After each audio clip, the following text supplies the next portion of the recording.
it will not be sufficient enough to praise our God. He gave us breath. He gave us health. He gave us strength. He gave us the ability to come into this house this morning. So I bless him this morning. I give him praise. Thank you to his name. Father, we honor you because you are great and powerful. There's nobody like you. You may be seated in the presence of the Lord. God is so good. I say God is so good. Someone said he's been better to us than we've been to ourselves. Truth of the matter is, if he didn't wake us up this morning, we'd be sitting in a mall somewhere. So I give him all the praise and all the glory and all the honor for this moment in time that he's given me. For the fact that he trusts me to speak his word. I just want to honor Pastor Gibson this morning in his absence for this spot right here. It's not an easy thing to come up here and do this. I don't take it lightly. It is a privilege to be able to speak on God's behalf.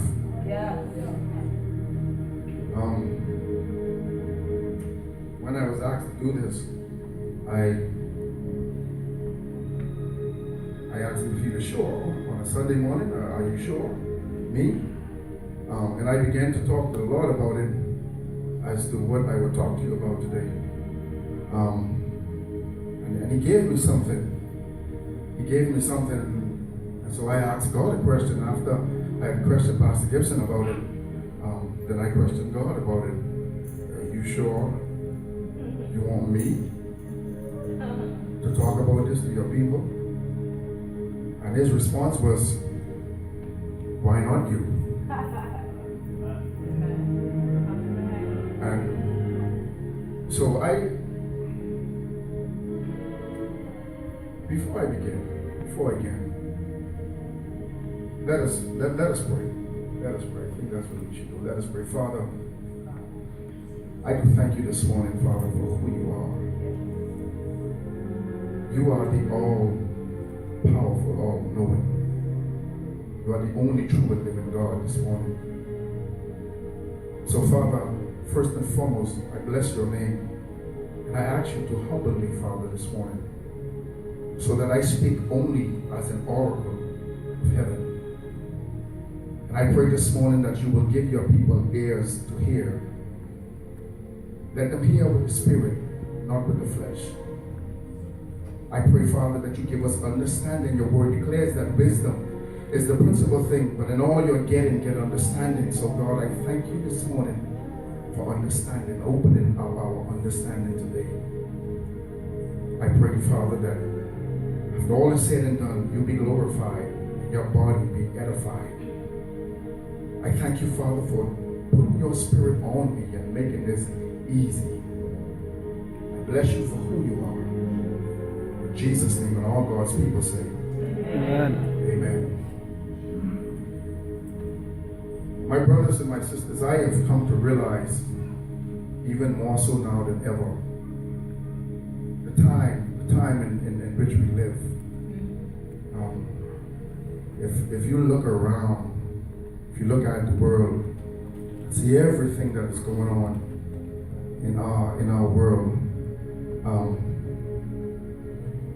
I think it is safe to say that the coming of Christ is very, very near. It is so close.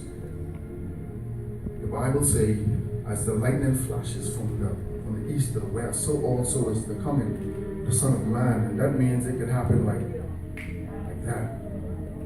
Jesus said, in a moment, in a twinkle of an eye. One definition says a twinkle is a half a wink, a half of a wink in your eye. That's how quick it is. You come, you're gone. You ain't got time to say nothing. This is not my topic today, but I just want to get this into your hearing so you can understand and you can evaluate where you are Because it don't matter how old you are. Once you know the difference between right and wrong, once you reach that age of accountability, and you are accountable for your soul. And so it is time for us as his saints, as his people. Thank you, brother. It is time for us as his people to take this walk, this journey, very, very seriously as the body. As the body of Christ. Someone said one time ago, we are the only Jesus some people will ever see. So if we are living not like him, then obviously we do have a problem. And if I was to use for a subject matter this morning, it will be what have we come to? This message is strictly addressed to the church. What have we come to? I've been to a lot of churches in the Bahamas and traveling. Been to a lot of churches. I've seen a lot of things. And from reading this, from what I've been seeing, it caused me to ask even myself the question, what have we come to? How did we get here? Where we are? How did we get here? Because it's like when it comes to God, nowadays we got no fear. No fear. We got no fear. That done gone out the door. And you know, it's funny because for a very long time the church, especially in this generation, the church has been regarded as weak. The church for a long time has been by the world regarded as unfaithful. We have been asked the question, where is this mighty God that you're always talking about? Where is he? Where is he? We have been regarded as having no trust. We have been regarded as dishonorable. Some of the things that we as believers do, especially in our business transactions, we have been branded as a dishonorable people because we do dishonorable business. We have been living like this for so long until, unfortunately, we look just like the world. And this, my brothers and sisters, is definitely a problem. This is a problem. This is a problem. And then the question is asked, well, if you say you're a Christian and you say you're a Christian and you living like how you living, what sense it make me becoming a Christian? Why should I be a Christian? If you living like how you living, you're living just like me. The only difference between me and you is you carry the name Christian or believer. That's the only difference. I recently heard a statistic on abortion. And this really grabbed my attention. This had me a little dumbfounded. I know it was bad, but I didn't realize it was that bad. And it said that, to my surprise, that the abortion clinics is more supported by the believers than the people in the world. So that means that, listen, let me make something perfectly clear right now. Right now, just let me clear the air with this. We are not perfect people. I am not perfect. You are not perfect. We got shortcomings. We got downfalls. But we serve a mighty God. Yes. We serve a God that is able to keep us. The Bible says He's able to do exceedingly, abundantly, above all that we can ask or think or even imagine, according to the power that is at work within us. So I just wanted to make that clear. I'm not here to beat you down and make it seem like, well, I got it all together and you don't. No, it ain't about that. We are our brothers and sisters' keepers. I didn't really want to do this, but this is what he gave me to do, so I can do this. So the abortion clinics are supported by the saints, by the Christians. So that means that they are about committing fornication and committing adultery and think nobody is watching. Let me tell you something. When you think nobody's looking, trust me, Uncle Sam got more satellites up in that space, more than what you care to imagine. Trust me, when you think you're out in the back of your yard because you got a big wall around your yard, nobody watching, look up. Look up, because believe me, Google Earth, anybody ever heard of Google Earth? Well, they have something called Google Earth Live. It's live.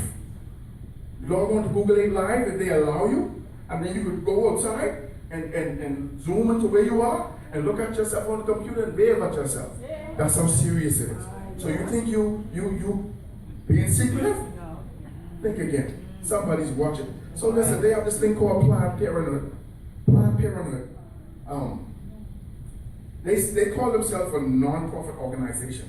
They do abortions for people who try to do it secretly or whatever the case is. They are a non-profit organization, but listen to this. Non-profit organization in 2011, Planned Parenthood, their income was $229.9 million US dollars. But they are non-profit. They have been providing abortions for over 30 years. They've been doing this with our brothers and sisters. And believe it or not, this is not just in the United States. Planned Parenthood is in the Bahamas. Yeah, it's here. It's in the Bahamas. They've been doing this for over 30 years. And listen, it gets even better. They will help you to find the funds to help you commit legalized murder. That's how serious this thing is. So because a young lady or a young man, whatever the case is, can't keep his or her leg closed, they go and fool around, and then she gets pregnant, so they go to Planned Parenthood and they help you kill that baby. Not knowing they might be killing the next pastor or First Assembly, or they might be killing the next Prime Minister of the Commonwealth of the Bahamas. They might be killing the next lawyer to help keep your child out of jail. But they say we do it quick, safe, and easy. It's Planned Parenthood. Right? But this is God's people. This is God's people. So I ask you a question again. How did we get here? The church is God's sacred temple. This is God's sacred temple. If you would, turn with me in your Bibles to the book of Matthew. Matthew chapter 16.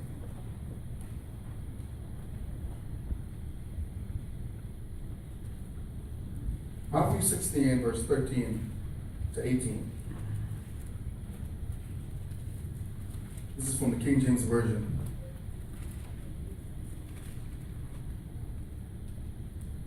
And the Bible says, and when Jesus came into the coast of Caesarea Philippi, he asked his disciples, saying, whom do men say that I, the Son of Man, am?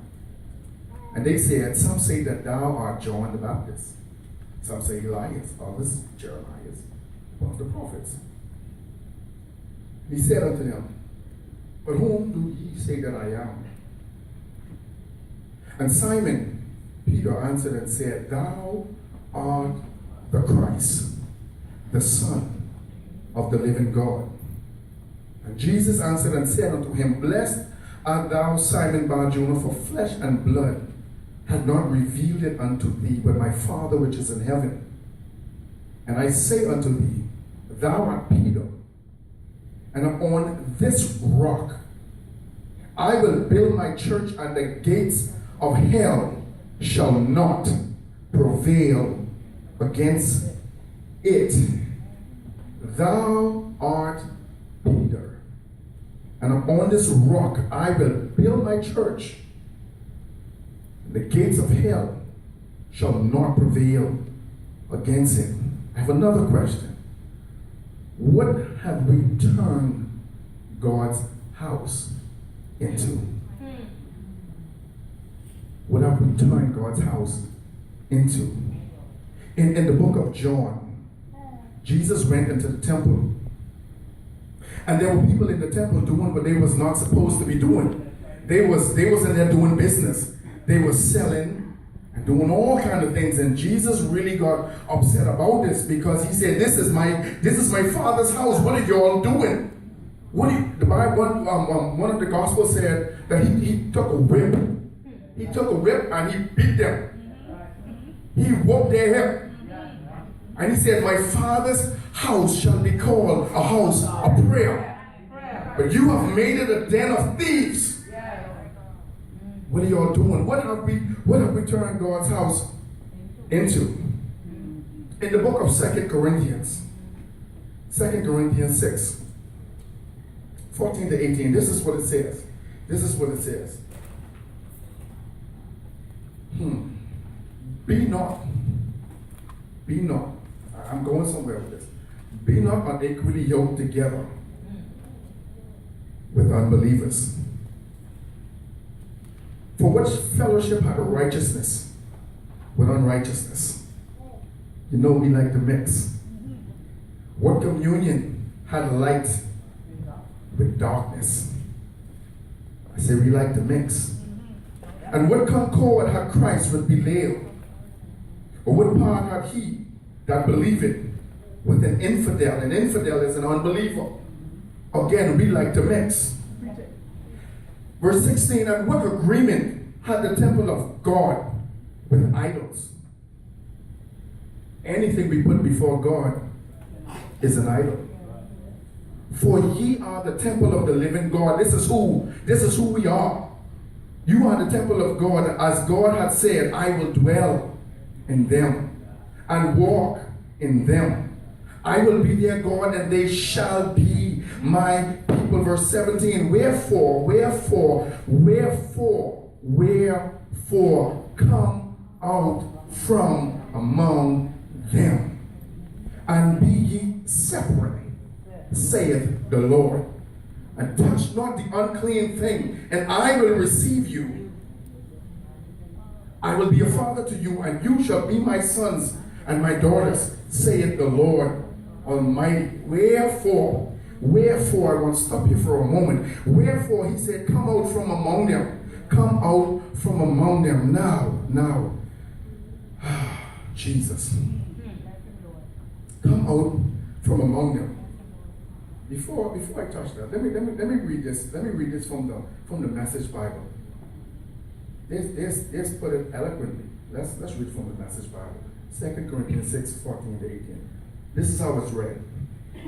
It says, don't become partners with those who reject God.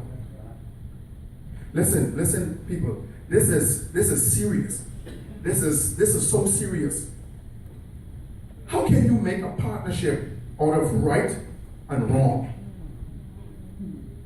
That's not partnership. That's war.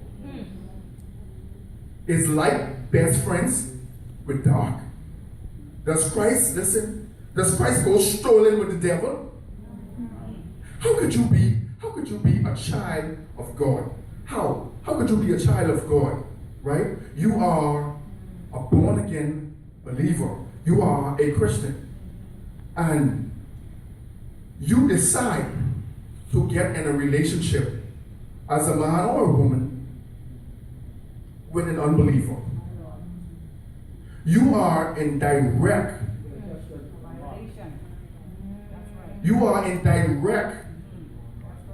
violation of this word. Light and dark cannot mix, people. It can't mix. Because if we put a plywood over all of these windows, or let's just say it is night. It's night. And we come inside here and there's nobody turn on the light. And here it's dark. But you can't say the light is on. The light is on, but we can't see nobody. Take the smallest light you can find and turn that on, and that will dispel the darkness. So how can you call yourself a child of God and you got yourself in a relationship? I say you like somebody that is an unbeliever. You go on to the point that you are in a relationship. You telling them that I love you. How you even get to that point? Jesus does say light and darkness cannot mix. What fellowship has God with idols? How did you even get to the point that you could tell this other person that I love you? Are you serious? Are you serious? Does Christ go strolling with the devil? You don't see God and the devil going for a walk. You don't see it. If you catch it, please record it. Everybody got a phone nowadays. Record it and please send it to me. Send it to me because I got to see it. Does trust and mistrust hold hands? Does it? Trust and mistrust don't hold hands. Solomon said trust in the Lord with all your heart. He don't say don't trust in the Lord. He said trust. So trust and untrust, they don't hold hands together. They don't go strolling together. Who would think that setting up a pagan idol in God's holy temple? Who would think of doing that? But that